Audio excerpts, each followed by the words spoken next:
5 seconds to go.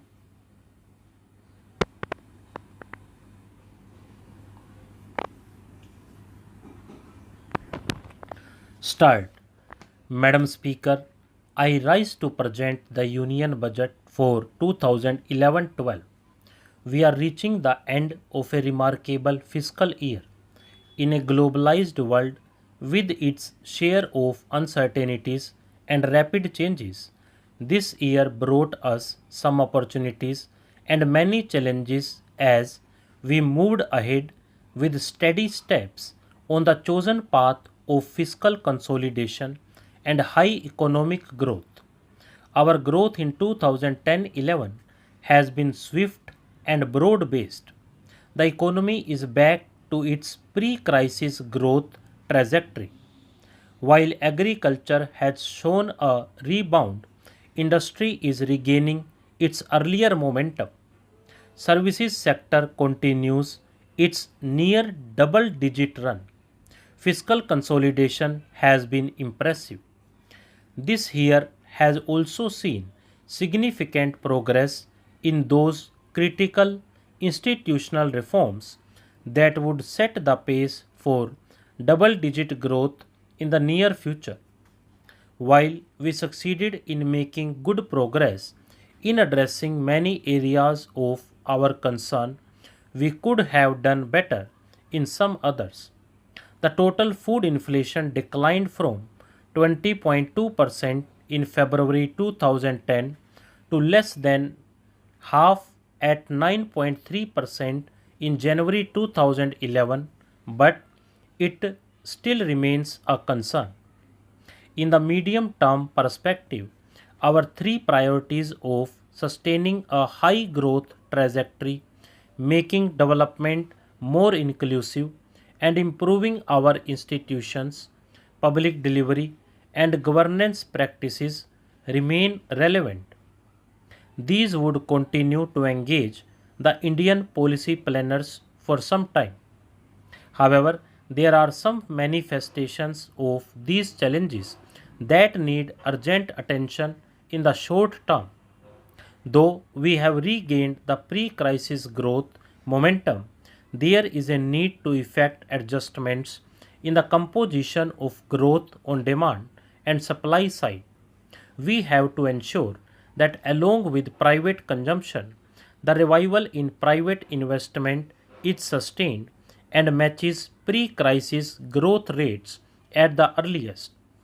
This requires a stronger fiscal consolidation to enlarge the resource space for private enterprise and addressing some policy constraints. We also have to improve the supply response of agriculture to the expanding domestic demand. Determined measures on both these issues will help address the structural concerns on inflation management. It will also ensure a more stable macroeconomic environment for continued high growth. The UPA government has significantly scaled up the flow of resources to rural areas to give a more inclusive thrust to the development process. The impact is visible in the new dynamism of our rural economy. It has helped India navigate itself rapidly out of the quagmire of global economic slowdown. Yet, there is much that still needs to be done, especially in rural India.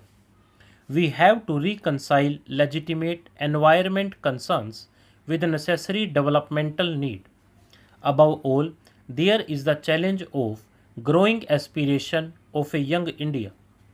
To address these concerns, I do not foresee resources being a major constraint, at least not in the medium term. However, the implementation gaps, leakages from public programs, and the quality of our outcomes are a serious challenge. Certain events in the past few months may have created an impression of drift in governance and a gap in public accountability. Even as the government is engaged in addressing specific concerns emanating from some of these events in the larger public interest and in upholding the rule of law, such an impression is misplaced. We have to seize in these developments the opportunity to improve our regulatory standards and administrative practices. Corruption is a problem that we have to fight collectively. In a complex and rapidly evolving economy, the government cannot profess to be the sole repository of all knowledge. Indeed, in a democratic polity, it stands to benefit from inputs from cliques on both sides of the house. They must lend their voice and expertise to influence public policy in the wider national interest.